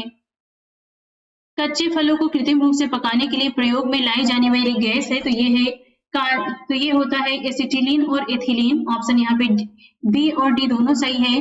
फलों को पकाने में एसिटिलीन और एथिलीन दोनों गैस का प्रयोग किया जाता है। यद्यपि वर्तमान में एसिटिलीन के द्वारा फल पकाने पर प्रतिबंध लगा दिया गया है। प्राकृतिक रूप से फल एथिलीन हार्मोन द्वारा पकता है। कृत्रिम रूप से फल पकाने के लिए भी एथिलीन गैस का प्रयोग किया जाता है। माँ पौधे की भांति पौधा मिलता है बीज और तना काट से। ऑप्शन यहाँ पे सी होगा। पानी मिट्टी से जड़ों में जिस भौतिक प्रक्रिया द्वारा गुजरता है उसे कहा जाता है परासरण। ऑप्शन डी सही है। जल से बाहर निकाले जाने पर मछलियां मर जाती हैं क्योंकि वे श्वास नहीं ले पाती हैं। ऑप्शन सी सही है। हवा में लगभग 21% ऑक्सीजन है तथा पानी में भार की तुलना में लगभग 0.5 से 0.9% तापमान पर निर्भर करते हुए ऑक्सीजन है, किंतु अधिकतर मछलियां यदि पानी से बाहर निकाली जाए तो O2 की कमी होने से घुटन के कारण मर जाती हैं। इसका कारण यह है कि जहां पानी में बहाव के साथ साथ गैसों का आदान प्रदान भी हो जाता है, पतले चपटे गलफड़े और एक गीले कागज की भांति कार्य करते हैं। पानी से बाहर निकालने पर ये सब गलफड़े आपस में जुड़ जाते हैं, जिसके कारण सतही क्षेत्र कम हो जाता है। घटे हुए सतही क्षेत्र के कारण गैसों का आदान प्रदान कम हो जाता है और मछली की मृत्यु हो जाती है। जहां जीव रहता है उस सटीक जगह को कहते हैं आवास। ऑप्शन ए सही है। किसी प्रजाति विशेष के पौधे या जीवों या अन्य जीवधारियों के रहने की सटीक जगह आवास कहलाता है। मधुमक्खी कॉलोनी के सदस्य एक दूसरे को किस प्रकार पहचानते हैं? गंध से। ऑप्शन ए सही है। लगभग सभी पक्षियों में सूचनाओं के आदान प्रदान करने की विधियां होती हैं। ये दृष्टि, आवाज, स्पर्श अपने गंध द्वारा सूचनाओं का आदान प्रदान करते हैं। मधुमक्खियां भोजन की दिशा तथा उनके स्रोत को बताने के लिए विभिन्न नृत्य मुद्राएं करती हैं, जबकि एक दूसरे को गंध से पहचानती हैं। मायोग्लोबिन में कौन सी धातु होती है? लोहा। ऑप्शन डी सही है। मायोग्लोबिन लोहा और ऑक्सीजन युक्त प्रोटीन है जो सभी स्तनधारियों की मांसपेशियों में पाया जाता है, जबकि हीमोग्लोबिन रक्त में लाल रक्त कणिका में पाया जाता है। मनुष्य के शरीर में खून के शुद्धिकरण की प्रक्रिया को कहते हैं डायलिसिस। ऑप्शन ए सही है। मनुष्य के शरीर में रक्त शुद्धिकरण की प्रक्रिया को डायलिसिस कहा जाता है। निम्न में से किसकी कमी से मधुमेह होता है? तो ये होता है इंसुलिन। ऑप्शन डी सही है। इंसुलिन की कमी से मनुष्य में मधुमेह होता है। इंसुलिन का मुख्य कार्य रुधिर में ग्लूकोज का नियंत्रण करना होता है। इसकी कमी से रक्त में ग्लूकोज का नियंत्रण नहीं हो पाता। एड्स निम्न कारणों में से किसके द्वारा होता है? विषाणु। ऑप्शन सी सही है। एड्स एक विषाणुजन्य रोग है। एड्स रोग का कारण विषाणु HIV human immuno deficiency virus है। HIV द्वारा होने वाला रोग होता है एड्स। ऑप्शन डी सही है। निमोनिया एक संक्रमण है फेफड़ों का। ऑप्शन डी सही है। निमोनिया फेफड़ों का एक संक्रमण है जो कि एक या दोनों फेफड़ों में प्रदाह उत्पन्न करता है। यह संक्रमण विषाणुओं, जीवाणुओं, कवकों आदि के माध्यम से हो सकता है। स्त्रियों की तुलना में पुरुष अधिक वर्णांधता से पीड़ित हो सकते हैं क्योंकि उनमें केवल एक्स क्रोमो स्त्रियों की तुलना में पुरुष अधिक वर्णांधता से पीड़ित हो सकते हैं क्योंकि उनमें केवल एक एक्स क्रोमोसोम होता है। स्त्रियों की तुलना में पुरुष वर्णांधता से पीड़ित हो जाते हैं क्योंकि स्त्रियों में 2 XX क्रोमोसोम लिंग निर्धारक क्रोमोसोम होते हैं, जिससे एक एक्स को वर्णांधता के जीन को यदि वहन करता है तो दूसरा समान एक्स क्रोमोसोम उसे संतुलित कर लेता है। इस तरह महिला केवल वाहक का कार्य करती है, पीड़ित नहीं होती, जबकि पुरुष रोगग्रस्त हो जाता है। एस्पिरिन कहाँ से मिलती है? एक पेड़ से। ऑप्शन सी सही है। एस्पिरिन और एंटीपायरेटिक ज्वर हर दवाएं वेदना निवारक का काम करती हैं। दवाओं को विलो वृक्ष की छाल से प्राप्त किया जाता है। निम्न जोड़ों में से कौन सा जोड़ा सही सुमेलित है? तो यह है मलेरिया, क्लोरोक्विन। ऑप्शन डी सही है।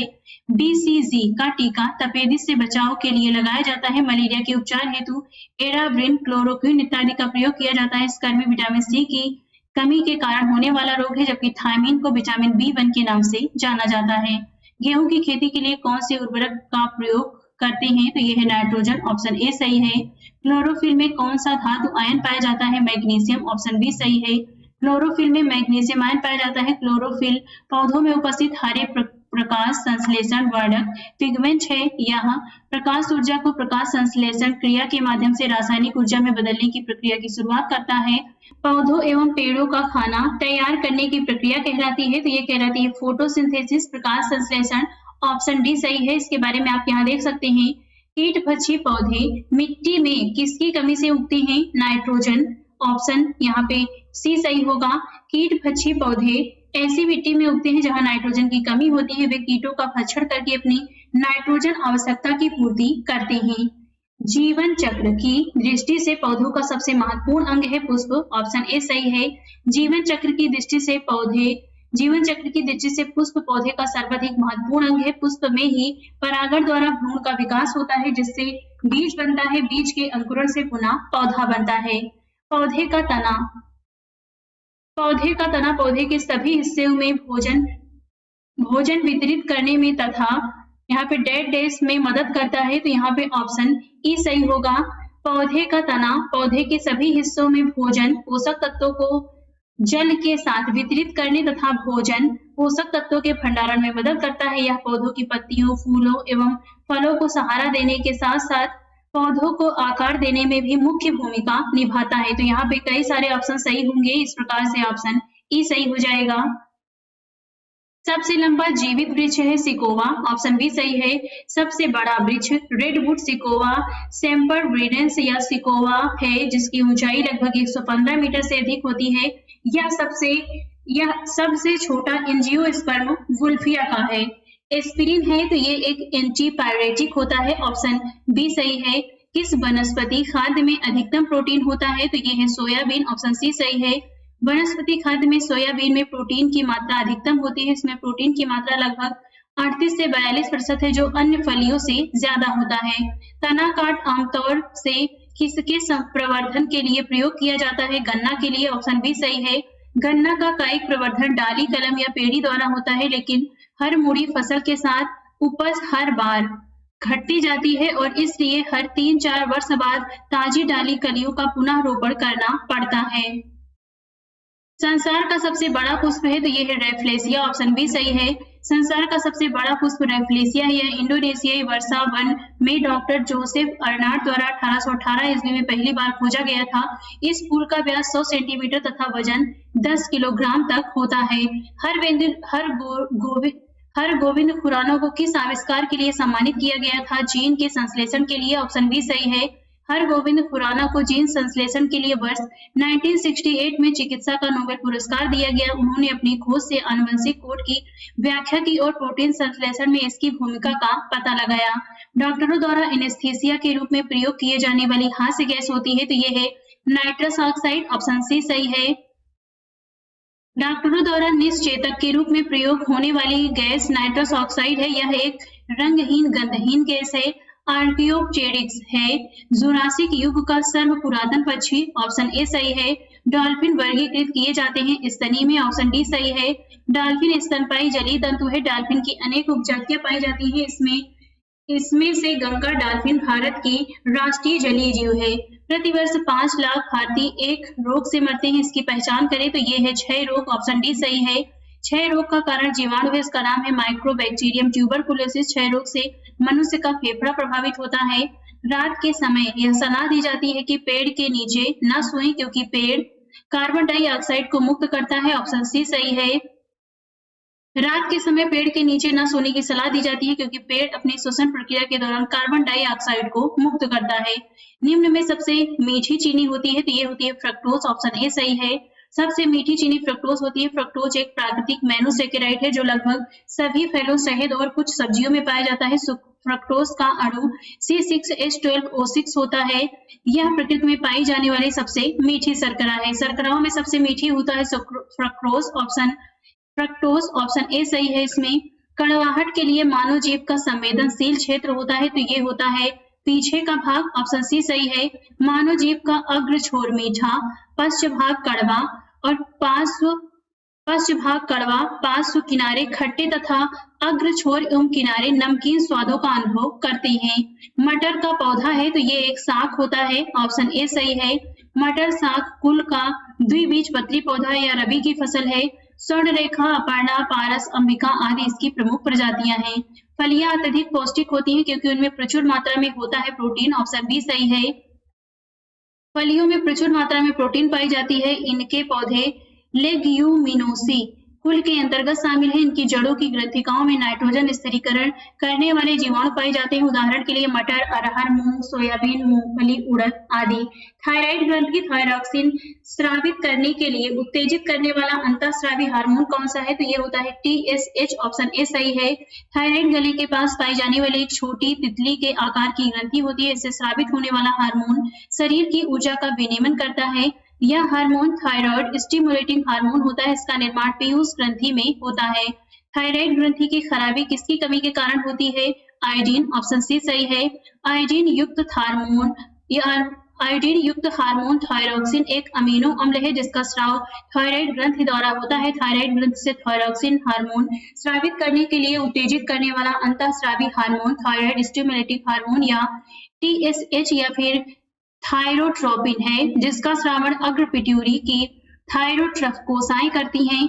रुधिर में आयोडीन एवं थायरॉक्सिन की कमी होने पर पीयूष ग्रंथि से TSH का श्रावण बढ़ जाता है, जिसका प्रभाव थायराइड को अधिकाधिक हार्मोन स्रावित करने के लिए प्रेरित करना होता है।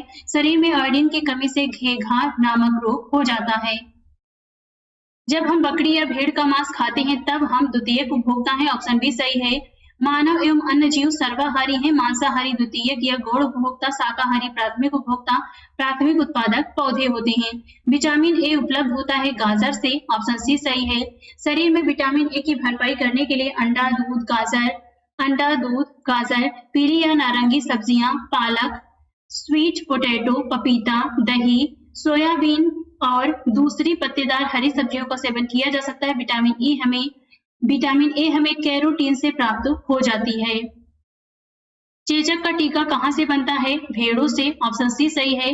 भारत में भेड़ और बकरी चेचक के टीके के लिए रोमेनियन स्ट्रेन और रानीपेट स्ट्रेन से भी टीके को विकसित किया गया है। ये टीके जीवित क्षीणकृत रूप में उपलब्ध हैं। मलेरिया कौन से मच्छर के काटने से होता है? पैरासाइट माले मच्छर। ऑप्शन सी सही है। मलेरिया बुखार मच्छरों के फैलने वाला संक्रामक रोग है जो फीमेल एनाफिलिस मच्छर के काटने से होता है। इस मादा मच्छर में खास प्रकार का जीवाणु पाया जाता है जिसे डॉक्टरी भाषा में प्लाज्मोडियम नाम से जाना जाता है। कीटनाशी के उपयोग से उन्नति होती है। अर्थनीति की। ऑप्शन बी सही है। उर्वरकों और कीटनाशकों का उपयोग करके कम भूमि पर अधिक फसलों और पौधों का उत्पादन कर सकते हैं। वे उत्पादकता में 40% की वृद्धि करने में मदद करते हैं। कीटनाशक जल संसाधनों, उर्वरकों और उच्च गुणवत्ता वाले बीज जैसे अन्य कृषि उपकरणों के लाभों को अधिकतम करने में भी मदद करते हैं। पोलियो की बूंद किस उम्र में दे सकते हैं? 1 साल तक। ऑप्शन ए सही है। आमतौर पर जन्म के समय नवजात शिशु को पोलियो ड्रॉप पिलाई जाती है, इसलिए शुरुआत में शिशु की सुरक्षा करती है। पोलियो इंजेक्शन की पहली खुराक जन्म के 6 हफ्ते में दी जाती है। जैव प्रौद्योगिकी के अभ्यास से जानवरों के क्लोन तैयार किए जाते हैं। ऑप्शन सी सही होगा यहाँ पे। जैव प्रौद्योगिकी जीव विज्ञान पर आधारित प्रौद्योगिकी है। जैव प्रौद्योगिकी उन प्रौद्योगिकियों और उत्पादकों को विकसित करने के लिए सेलुलर और जैव आणविक प्रक्रियाओं का उपयोग करती है जो हमारे जीवन और पृथ्वी के स्वास्थ्य को बेहतर बनाने में मदद करते हैं। जैव प्रौद्योगिकी के जरिए ही जानवरों का क्लोन तैयार किया जाता है। निम्नलिखित में से कोशिका झिल्ली आम के पौधों और बंदर दोनों की कोशिकाओं में पाया जाता है। ऑप्शन डी सही है। उपर्युक्त प्रश्न में आम के पौधे और बंदर दोनों की कोशिकाओं में पाए जाने वाला तत्व कोशिका झिल्ली में कोशिका के सभी अवयव एक पतली झिल्ली द्वारा घिरे रहते हैं। इसी झिल्ली को कोशिका झिल्ली कहते हैं। कोशिका झिल्ली अर्धपारगम्य होती है। कंडरा मांसपेशी को हड्डी से जोड़ता है। ऑप्शन सी सही है। इसमें कंडरा टेंडम मांसपेशी को हड्डी से जोड़ता है। कंडरा शरीर की हड्डियों या संरचना को हिलने डुलने में मदद करता है। फूल का अंडाशय फल का बनाता है। फूल का अंडाशय फल बनाता है। ऑप्शन सी सही है यहाँ पे। फूल पौधे का जनन अंग होता है। फूल में बाहा, दलपुंज, पुमंग और जायांग पाए जाते हैं। इसमें पुमंग नर जनांग का भाग है जबकि जायांग मादा जननांग का भाग है। जायांग में अंडक पाए जाते हैं जिसके 3 भाग हैं, अंडाशय, वर्तिकाग्र। फूल का अंडाशय बाद में चलकर फल का रूप ग्रहण करता है। द्विपद विज्ञान संबंधी नाम का उदाहरण है राना टाइग्रीना। ऑप्शन सी सही है। द्विपद नामकरण की पद्धति के अंतर्गत किसी प्रजाति के 2 नाम होते हैं, एक सामान्य नाम और दूसरा उसका विशिष्ट नाम या वैज्ञानिक नाम। उपर्युक्त प्रश्न में राना टिग्रीना मेढक का वैज्ञानिक नाम है, इस कारण यह द्विपद विज्ञान संबंधी नाम का उदाहरण है। संक्रामक रोगों का सबसे सामान्य वाहक होता है मच्छी। ऑप्शन बी सही है। संक्रामक रोगों का सबसे सामान्य वाहक मक्खी है क्योंकि यह दूषित स्थानों से रोगाणुओं को लेकर मनुष्य के खाद्य पदार्थों को दूषित बनाती है। साथ ही मनुष्य के शरीर के किसी भी अंग पर बैठने से भी संक्रामक रोगों का प्रसार होता है। विटामिन ए का सबसे अच्छा स्रोत होता है गाजर। ऑप्शन सी सही है। उपर्युक्त प्रश्न में दिए गए विकल्पों में से विटामिन ए का सबसे अच्छा स्रोत गाजर है। गाजर के अतिरिक्त विटामिन ए के प्रमुख स्रोत निम्नलिखित हैं, हरी सब्जियां, दूध, मक्खन, अंडा, मछली, तेल इत्यादि। विटामिन ए की कमी से होने वाला रोग रतौंधी, जीरोफ्थैल्मिया, त्वचा की कोशिका में परिवर्तन इत्यादि है। कंधे पर पाया जाने वाला जोड़ नितंब में पाया जाता है। ऑप्शन बी सही है। निम्नलिखित में से त्वचा हमारे शरीर के तापमान को नियंत्रित करने के लिए सबसे अधिक सक्रिय रूप से कार्य करता है। ऑप्शन ए सही है। उपर्युक्त विकल्पों में से त्वचा हमारे शरीर के तापमान को नियंत्रित करने के लिए सबसे अधिक सक्रिय रूप से कार्य करता है। किसमें परिवर्तन के कारण रंध्र खुले या बंद होते हैं? तो ये है कोशिकाओं में पानी की मात्रा, ऑप्शन सी सही है। दिन के समय अधिक वाष्पोत्सर्जन के कारण पानी जड़ों द्वारा अवशोषित हो जाता है और जाइलम के माध्यम से पौधों के विभिन्न क्षेत्रों में स्थानांतरित हो जाता है, जिसके रक्षक कोशिका फूल जाती है, जिससे रक्षक कोशिका फूल जाती है। परिणामतः रंध्र छिद्र जल जाता है। रक्षक कोशिका रात में सिकुड़ जाती है और सख्त हो जाती है, क्योंकि जड़ें कम पानी सोखती हैं। परिणामतः रंध्र छिद्र बंद हो जाते हैं। क्लोरोफिल सूर्य के प्रकाश के लाल और नीले तरंगदैर्घ्य को अवशोषित करते हैं, ऑप्शन ए सही है। क्लोरोफिल एक रासायनिक फोटो रिसेप्टर प्रकाशग्राही है जो पौधों में प्रकाश संश्लेषण के लिए प्रकाश को रोकता है। यह दृश्यमान प्रकाश स्पेक्ट्रम को लाल लंबी तरंगदैर्घ्य और नीले लघु तरंगदैर्घ्य क्षेत्रों में प्रकाश को अवशोषित करता है। हरा प्रकाश अवशोषित नहीं होता बल्कि परावर्तित हो जाता है। इसी कारण कोई पौधा हरा दिखाई देता है। निम्नलिखित में से कौन सा मेल सही नहीं है, इसमें नहीं पूछा है। पर्णवृंत पत्ती को तने से जोड़ता है। कमजोर तना जो सीधे खड़ा नहीं हो सकता, लता, ऑप्शन यहाँ पे सी होगा। ये उपयुक्त में से एक से अधिक। दूसरा है आधार के पास शाखाओं के साथ मोटा कठोर तना पेड़, तो यहाँ पे जो बी है ये सही नहीं है, हमारा बी आंसर होगा। आधार के पास शाखाओं के साथ मोटा कठोर तना वाली संरचना पेड़ नहीं झाड़ी होती है। ध्यातव्य है कि पौधे पृथ्वी पर प्रमुखतः उत्पादक की भूमिका निभाते हैं। इससे के अतिरिक्त पौधे अलग अलग स्वरूप में अलग अलग नामों से जाने जाते हैं। पर्णवृंत पत्ती को तने से जोड़ता है। लता एक प्रकार की कमजोर तना होती है जो सीधे खड़ी नहीं हो सकती। खमीर का उपयोग शराब के उत्पादन में किया जाता है, ऑप्शन सी सही है। खमीर ईस्ट का उपयोग शराब और बीमर जैसे मादक पेय पदार्थ के उत्पादन के लिए किया जाता है। इसका उपभोग ब्रेड के उत्पादन में भी किया जाता है। मनुष्य के लिए पोषक पूरक के रूप में भी इसका उपयोग किया जाता है। सक्शन पुल के कारण पेड़ों में पानी बहुत ऊंचाई तक पहुंच जाता है, जिसका कारण है वाष्पोत्सर्जन, ऑप्शन सी सही है। वाष्पोत्सर्जन एक प्रक्रिया है जिसमें पौधों के रंध्रों के माध्यम से जल वाष्प की हानि शामिल होती है। पौधों से जल वाष्प की हानि पौधों को तब ठंडा करती है जब मौसम बहुत गर्म होता है। निम्नलिखित में से कौन सा क्लोरोप्लास्ट का एक लक्षण है जो उसे स्व प्रतिकृति के योग्य बनाता है? डीएनए और आरएनए दोनों की उपस्थिति, ऑप्शन ए है 2023 में पूछा गया प्रश्न है ये। डीएनए और आरएनए दोनों की उपस्थिति क्लोरोप्लास्ट का एक लक्षण है जो उसे स्व प्रतिकृति के योग्य बनाता है। विदित हो कि क्लोरोप्लास्ट सभी हरे पादप कोशिकाओं के कोशिका द्रव्य में पाए जाते हैं। इनकी संख्या 1 से 1008 तक हो सकती है। यह एक दोहरी झिल्ली वाली संरचना है। तो आज इस वीडियो में बस इतना ही। इस बुक से संबंधित अन्य वीडियो देखने के लिए आप हमारे चैनल को लाइक, शेयर और सब्सक्राइब भी कर सकते हैं।